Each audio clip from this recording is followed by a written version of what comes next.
हाय viewers आम आज पढ़ा जे राजनीति विज्ञान एक विज्ञान ना कला जहाँकि प्रथम अध्याय अटे। तो प्रथम अध्यायटी कौन थी? राजनीति तत्वर परिचय अर्थात राजनीति तत्वर जो परिचय रही से राजनीति तत्वर परिचयर अन्य एक विषयटी हूँ राजनीति विज्ञान एक विज्ञान ना कला अटे।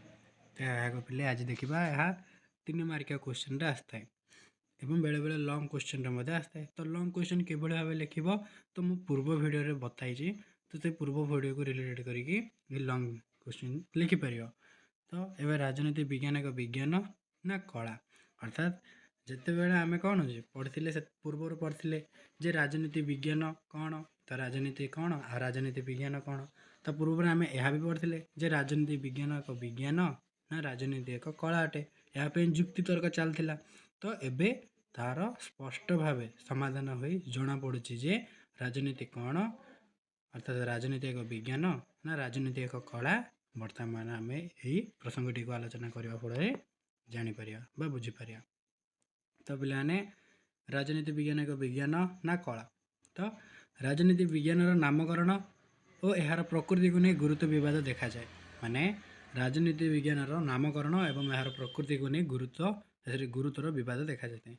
गुरुतर विवाद अर्थात राजनीति विज्ञान नामकरण नामकरण अर्थात राजनीति विज्ञान एक विज्ञान ना कला या नहीं कौन माने विवाद देखा जाए। कारण केतेक लोक मान मत राजनीति एक कला है बेले अन्य केतेक लोक मान मत राजनीति एक विज्ञान अटे एवं बेले बेले केतेक लोक मान मत राजनीति एक सकारात्मक है बेले नकारात्मक अन्य केतेक लोक मान मत होता है।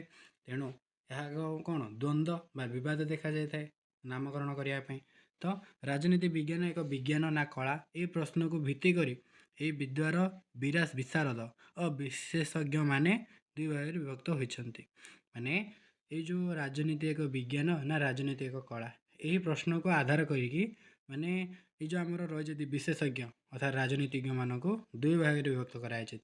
तो से दुई भाग कौन कौन विभक्त कराई क्यों मान को विभक्त कराई से होती Aristotle Hobbes Seeley Frederick Pollock Hume Bluntschli Lord Bryce आदि या विज्ञान आख्या देथिबा बेले Sidgwick Burke Maitland Buckle Mosca Jellinek Comte Paul Janet आदि यहाँ विज्ञान रूप स्वीकार करना।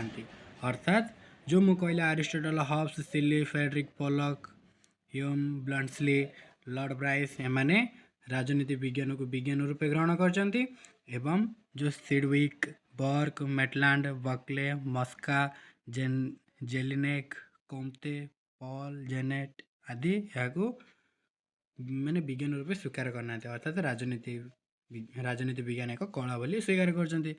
एपरिकी यही द्वितीय गोष्ठीर विशेषज्ञ मध्य अनेक राजनीति विज्ञान नामकरण को प्रत्याख्यान कर राजनीति रूपे यहाँ नामित करचंती।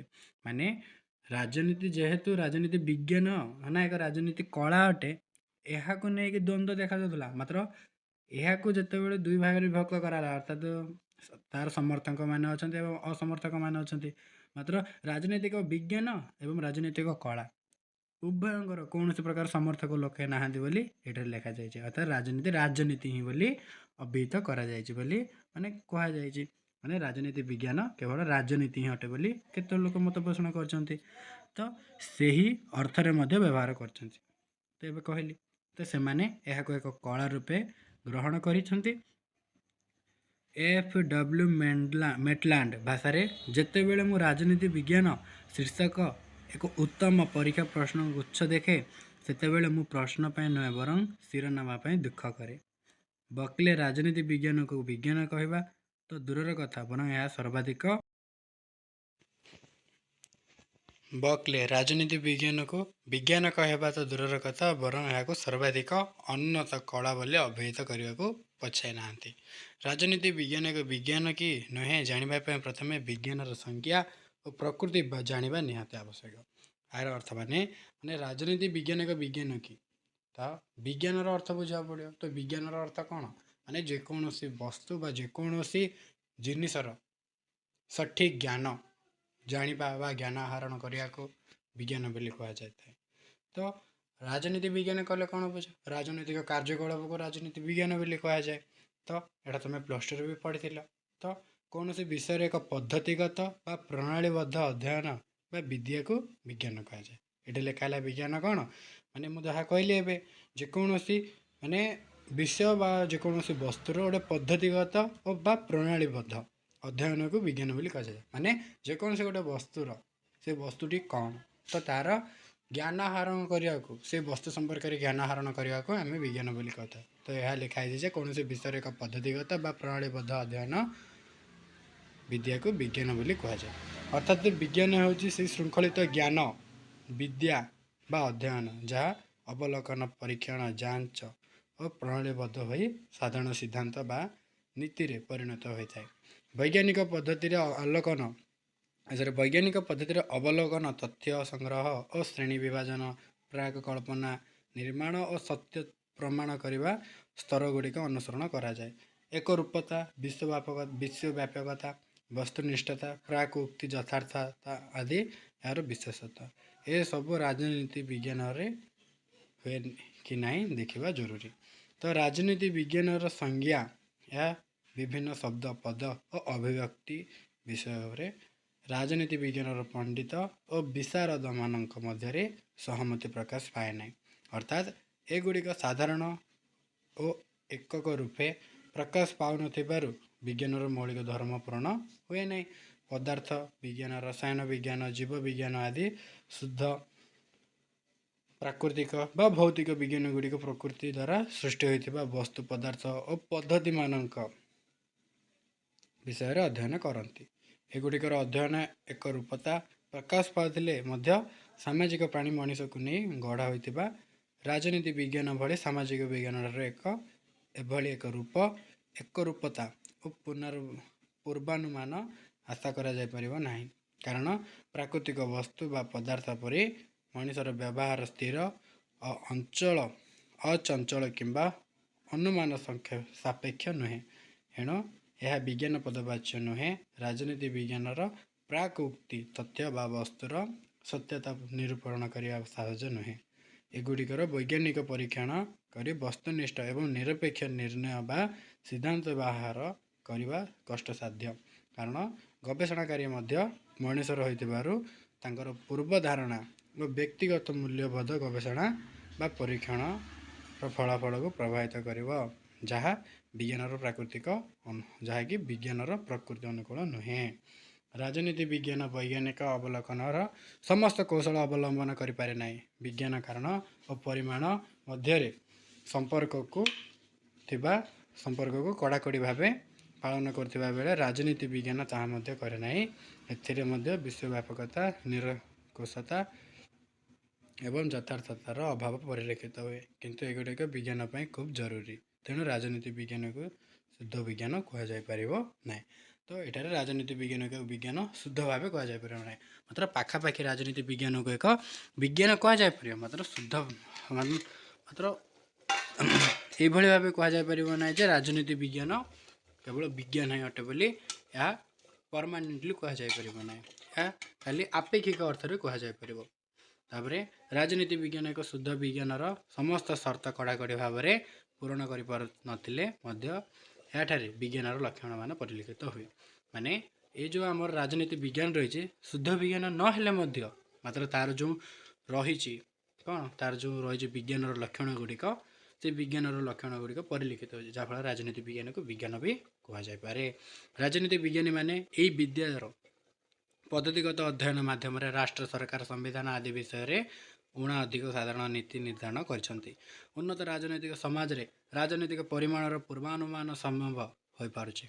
ଫଳାଫଳର ନିକଟତର ଯଥାର୍ଥତା ମଧ୍ୟ ପ୍ରତିପାଦିତ ହୋଇପାରୁଛି। ବିଭିନ୍ନ ରାଷ୍ଟ୍ରରେ ସଂସଦୀୟ ସରକାର, ରାଷ୍ଟ୍ରପତି ସରକାର ଏବଂ ସ୍ଥାନୀୟ ସରକାରର ପରୀକ୍ଷଣ କରାଯାଇ ଆଶାନୁରୂପ ଫଳାଫଳ ମିଳିପାରୁଛି। ଗଣତନ୍ତ୍ର, ଜନମଙ୍ଗଳ, ରାଷ୍ଟ୍ର ଆଦି ତତ୍ତ୍ୱମାନ ବିଶ୍ୱବ୍ୟାପକତା ଲାଭ କରିଛି। ରାଜନୀତି ବିଜ୍ଞାନର ଅଧ୍ୟୟନ ଆଉ ପାରମ୍ପରିକ ରୂପେ ନ ହୋଇ ଏବେ ବୈଜ୍ଞାନିକ ରୂପରେ ହେଲାଣି। ଆଚରଣବାଦ ଏହାର ବୈଜ୍ଞାନିକ ଅଧ୍ୟୟନର ଏକ ରୂପ ଅଟେ। ଏହା ରାଜନୈତିକ ବିଜ୍ଞାନକୁ ଶୁଦ୍ଧ ବିଜ୍ଞାନ ସମକକ୍ଷ କରିବା ପାଇଁ ସମସ୍ତ ପ୍ରଚେଷ୍ଟା ଚଳାଇ ରଖିଛି। ରାଜନୈତିକ ତଥ୍ୟ ବା ବସ୍ତୁମାନଙ୍କର ନିୟମିତତା, ସତ୍ୟତାର ନିରୂପଣ କୌଶଳ ପଦ୍ଧତିକରଣ ମୂଲ୍ୟବୋଧରୁ ମୁକ୍ତି ଆଦି କାର୍ଯ୍ୟପ୍ରଣାଳୀ ଅନୁସରଣ ତଥା ଦ୍ୱାରା ଏହା ରାଜନୀତି ବିଜ୍ଞାନକୁ ଏକ ଶୁଦ୍ଧ ବିଜ୍ଞାନ ନିକଟର କରିଛି। ଏହା ସତ୍ତ୍ୱେ ରାଜନୀତି ବିଜ୍ଞାନକୁ କେବଳ ଏକ ସାମାଜିକ ବିଜ୍ଞାନ ବୋଲି କୁହାଯିବ ଅଧିକ ଯୁକ୍ତିଯୁକ୍ତ ହେବ। ଅନ୍ୟପକ୍ଷରେ ରାଜନୀତି ବିଜ୍ଞାନ ଏକ କଳାର ମାନ୍ୟତା ଲାଭ କରୁଛି। କଳା ହେଉଛି ବିଜ୍ଞାନ ବା ପଦ୍ଧତିଗତ ବିଦ୍ୟାର ବାସ୍ତବ ରୂପାୟନ। ବିଜ୍ଞାନ ତତ୍ତ୍ୱ ହେଲେ ମାନେ ସେ ଯେଉଁ କହିଛି ଅନ୍ୟପକ୍ଷରେ ରାଜନୀତି ବିଜ୍ଞାନ ଏକ କଳାର ମାନ୍ୟତା ଲାଭ କରୁଛି। କଳାର ବିଜ୍ଞାନ ବା ପଦ୍ଧତିଗତ ବିଦ୍ୟାର ବାସ୍ତବ ରୂପାୟନ। ରୂପାୟନ ମାନେ ବିପରୀତ, ମାନେ ତାର ରୂପାୟନ ମାନେ ରୂପାୟନର ଅର୍ଥ ହେଉଛି ବିପରୀତ, ଅର୍ଥାତ୍ ହଁ ମାନେ ଯେମିତିକି ଆମେ ଭଲ ମନ୍ଦ ଠିକ୍ ସେମିତି ରାଜନୀତି ବିଜ୍ଞାନ ଯେ ଯାହା ତାହାର ଉଲ୍ଟାଟା ଅର୍ଥାତ୍ ବିପରୀତଟା ହେଉଛି କଳା, ଅର୍ଥାତ୍ ରୂପାୟନଟା। ତ ବିଜ୍ଞାନର ତତ୍ତ୍ୱ ହେଲେ କଳା ହେଉଛି ତାର ବାସ୍ତବ ବ୍ୟବହାର। ଏକ ସଦୃଶ୍ୟ ଓ ବୃହତ୍ ଅଟ୍ଟାଳିକାର ଯାନ୍ତ୍ରିକ ପରିକଳ୍ପନା କରିବା ହେଉଛି ବିଜ୍ଞାନ, ମାତ୍ର ଏହାର ବାସ୍ତବ ନିର୍ମାଣ ହେଉଛି ଏକ କଳା। ହେଲା, ମାନେ କ'ଣ ଯେ ମାନେ ଯେଉଁ ଗୋଟେ ଉଦାହରଣ ଏଇଠି ଦେଇକି କହିଛି ଯେ ମାନେ ଗୋଟେ ଅଟ୍ଟାଳିକା ଯାନ୍ତ୍ରିକ ପରିକଳ୍ପନା କରିବା ହେଉଛି ଯେମିତି ବିଜ୍ଞାନ, ତାର ଯେଉଁ ନିର୍ମାଣ ହେଉଛି ସେଇଟା କଳା ଅଟେ। ସେପରି ରାଜନୀତି ବିଜ୍ଞାନ କେବଳ ତତ୍ତ୍ୱମାନ ନିର୍ମାଣ କରେ ନାହିଁ, ସେଗୁଡ଼ିକ ବାସ୍ତବ ବ୍ୟବହାର ମଧ୍ୟ କରେ। ଗଣତନ୍ତ୍ର, ସାମ୍ୟବାଦ, ଉଦାରବାଦ ଆଦି ରାଜନୈତିକ ତତ୍ତ୍ୱଗୁଡ଼ିକ ବିଜ୍ଞାନ ହେଲା ବେଳେ ବିଭିନ୍ନ ଦେଶରେ ସେଗୁଡ଼ିକ ବ୍ୟବହାର କଳା ରୂପେ ପରିଗଣିତ ହୁଏ। ଏହି ଦୃଷ୍ଟିରେ ରାଜନୈତିକ ବିଜ୍ଞାନ ଉଭୟ ଏକ ବିଜ୍ଞାନ ଓ ଏକ କଳାର ମାନ୍ୟତା ଲାଭ କରିଛି। ତ ପିଲାମାନେ ମୁଁ ଏବେ କହିଦେଲି ରାଜନୀତି କଳାକୁ ସମର୍ଥକ ମାନେ କ'ଣ ଅଳ୍ପ ପରିମାଣ କରିଛନ୍ତି, ମାତ୍ର ରାଜନୀତି ବିଜ୍ଞାନକୁ ବିଜ୍ଞାନ ରୂପେ ଅଧିକ ଲୋକ ସମର୍ପଣ କରିଛନ୍ତି। ତ ରାଜନୀତି ବିଜ୍ଞାନକୁ ବିଜ୍ଞାନ କହିବା ମାନେ ବିଜ୍ଞାନର ସଂଜ୍ଞା ଗୁଡ଼ିକ ଯାହାକି ଏକ ମାର୍କରେ ବହୁତ କିଛି କ୍ୱେଶ୍ଚିନ୍ ଆସିଥାଏ। ତ ଏଗୁଡ଼ିକୁ ଅନୁସରଣ କର ପିଲାମାନେ। ଦେଖ, ରାଜନୀତି ବିଜ୍ଞାନ ଏକ ପ୍ରଗତିଶୀଳ ସାମାଜିକ ବିଜ୍ଞାନ ଅଟେ। ଏହା ସାମାଜିକ ପ୍ରାଣୀ ମଣିଷର ରାଜନୈତିକ ଆଚରଣ ଓ କାର୍ଯ୍ୟକଳାପ ସହିତ ତାହାର ରାଜନୈତିକ ଅନୁଷ୍ଠାନ ମୁଖ୍ୟତଃ ରାଷ୍ଟ୍ର ସମ୍ପର୍କୀୟ ଅଧ୍ୟୟନ ହୋଇଥିବାରୁ ଏହାକୁ ଏକ ସ୍ଥିର ଓ ସ୍ଥାୟୀ ବିନ୍ଦୁରେ ସୀମାବଦ୍ଧ କରାଯାଇପାରିବ ନାହିଁ। ପ୍ରାଚୀନ ଗ୍ରୀସର ନଗର ରାଷ୍ଟ୍ର ଓ ପ୍ରାଚୀନ ଭାରତର କୌଟଲ୍ୟଙ୍କ ଅର୍ଥଶାସ୍ତ୍ର ଯୁଗରୁ ବର୍ତ୍ତମାନର ଆଧୁନିକ କମ୍ପ୍ୟୁଟର ଯୁଗ ପର୍ଯ୍ୟନ୍ତ ମାନବ ସଭ୍ୟତାର ବହୁ ପରିବର୍ତ୍ତନ ଘଟିଛି ଏବଂ ଏଥିସହିତ ରାଜନୀତି ବିଜ୍ଞାନର ପରିସର ଓ ସଂଜ୍ଞାରେ ମଧ୍ୟ ପରିବର୍ତ୍ତନ ଆସିଛି। କାରଣ ରାଷ୍ଟ୍ରର ପ୍ରକୃତି, ରାଜନୈତିକ ଆଚରଣ ଓ ରାଜନୈତିକ କାର୍ଯ୍ୟକଳାପ ସ୍ଥିର ହୋଇ ରହିନାହିଁ। ଏହି କାରଣରୁ ମଧ୍ୟ ଏହା ପ୍ରାଚୀନ ଓ ଆଧୁନିକ ସଂଜ୍ଞାମାନଙ୍କ ମଧ୍ୟରେ ପାର୍ଥକ୍ୟ ଦେଖାଯାଏ। ପ୍ରାଚୀନ ଓ ପାରମ୍ପରିକ ରୂପରେ ରାଜନୀତି ବିଜ୍ଞାନର ଅଧ୍ୟୟନ ତତ୍ତ୍ୱମୂଳକ ଓ ଆନୁଷ୍ଠାନିକ ଏବଂ ମୂଲ୍ୟବୋଧ ଭିତ୍ତିକ ଥିଲା। ମୁଖ୍ୟତଃ ଶିକ୍ଷାୟତନର ଚାରି କାନ୍ଥ ମଧ୍ୟରେ ଆବଦ୍ଧ ଥିବାରୁ ମାନବ ସେବାରେ ଏହା ପ୍ରତ୍ୟକ୍ଷ ଭାବେ ଉପଯୋଗ ହୋଇପାରୁନଥିଲା। ବିଂଶ ଶତାବ୍ଦୀରେ ଏହାର ବୈଜ୍ଞାନିକ ବାସ୍ତବବାଦୀ ବ୍ୟବହାରିକ ଦୃଷ୍ଟିଭଙ୍ଗୀ ଏବଂ ବ୍ୟକ୍ତିଗତ ଓ ବ୍ୟକ୍ତି ଓ ଗୋଷ୍ଠୀ ସମ୍ପୃକ୍ତି ଯୋଗୁଁ ଏହାର ସଂଜ୍ଞା ବଦଳିବାକୁ ଲାଗିଲା। ରାଜନୀତି ବିଜ୍ଞାନ ବିଶାରଦମାନେ ଏହି ବିଷୟ ବିଭିନ୍ନ ଦିଗ ଓ ମହତ୍ତ୍ୱ ଉପରେ ଗୁରୁତ୍ୱ ଆରୋପ କରୁଥିବାରୁ ସେମାନଙ୍କ ଦ୍ୱାରା ପ୍ରଦତ୍ତ ସଂଜ୍ଞାମାନଙ୍କରେ କେତେକ ଅମେଳ ଦେଖାଯାଏ। ଯଦିଓ ସମସ୍ତେ ରାଷ୍ଟ୍ରକୁ ଉଣାଧିକ ଏହାର କେନ୍ଦ୍ରବିନ୍ଦୁ ବା ମୁଖ୍ୟ ସତ୍ତା ରୂପେ ସ୍ୱୀକାର କରନ୍ତି, ସମ୍ଭବତଃ ଏହି କାରଣରୁ ରାଜନୀତି ବିଜ୍ଞାନର ସଂଜ୍ଞା ନିରୂପଣ କରିବା ଏକ ଜଟିଳ ବ୍ୟାପାର। ନିମ୍ନରେ ରାଜନୀତି ବିଜ୍ଞାନର କେତେକ ସଂଜ୍ଞା ପ୍ରଦାନ କରାଯାଇଛି।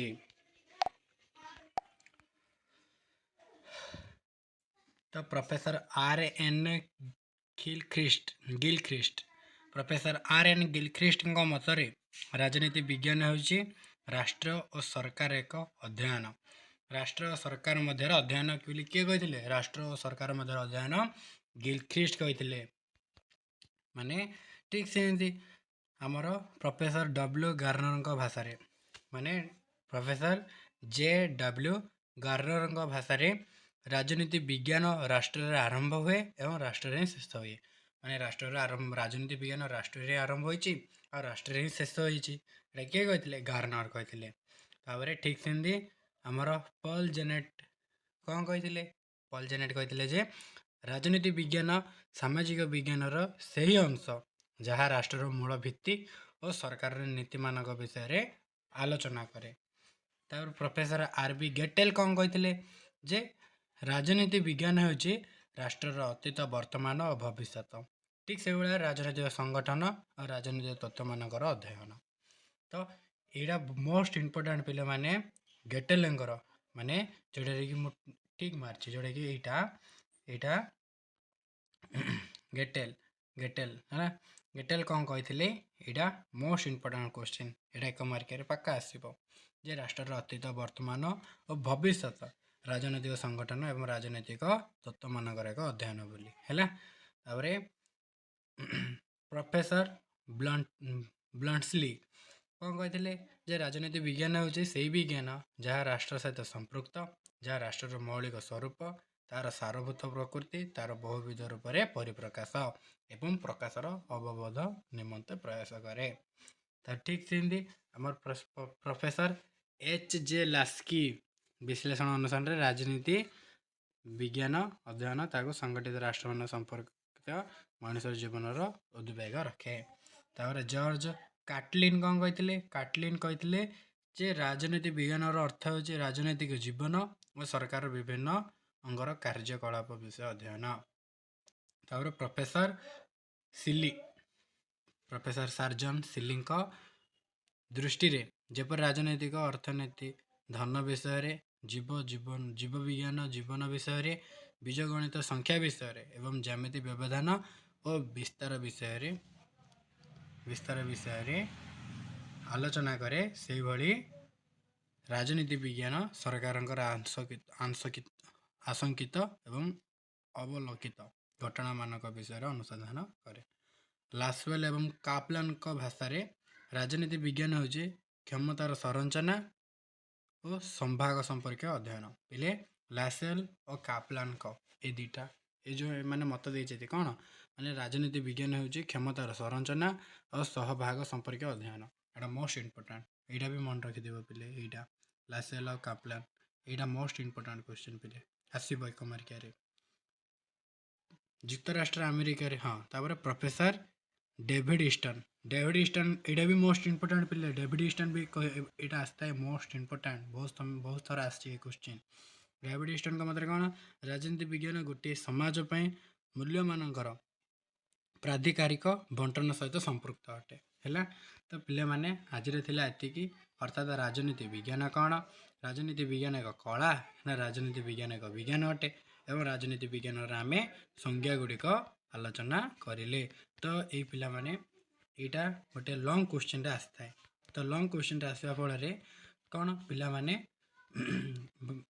ଡରିଯାଆନ୍ତି ଯେ ଲଙ୍ଗ୍ କ୍ୱେଶ୍ଚିନ୍ ଆମେ କେମିତି ଲେଖିବୁ, କ'ଣ କରିବୁ, ଯାହାଫଳରେ କି ମୁଁ ମନେ କରୁଛି ଯେ ଏଇ ଭିଡ଼ିଓଟି ତୁମମାନଙ୍କୁ ସହଜରେ ବୁଝାଇ ପାରିଥିବି ଏବଂ ଲଙ୍ଗ୍ କ୍ୱେଶ୍ଚିନ୍ଟି ତୁମ ପାଖକୁ ସେୟାର କରିକି ବହୁତ ଉଚିତ ମନେ କରୁଛି।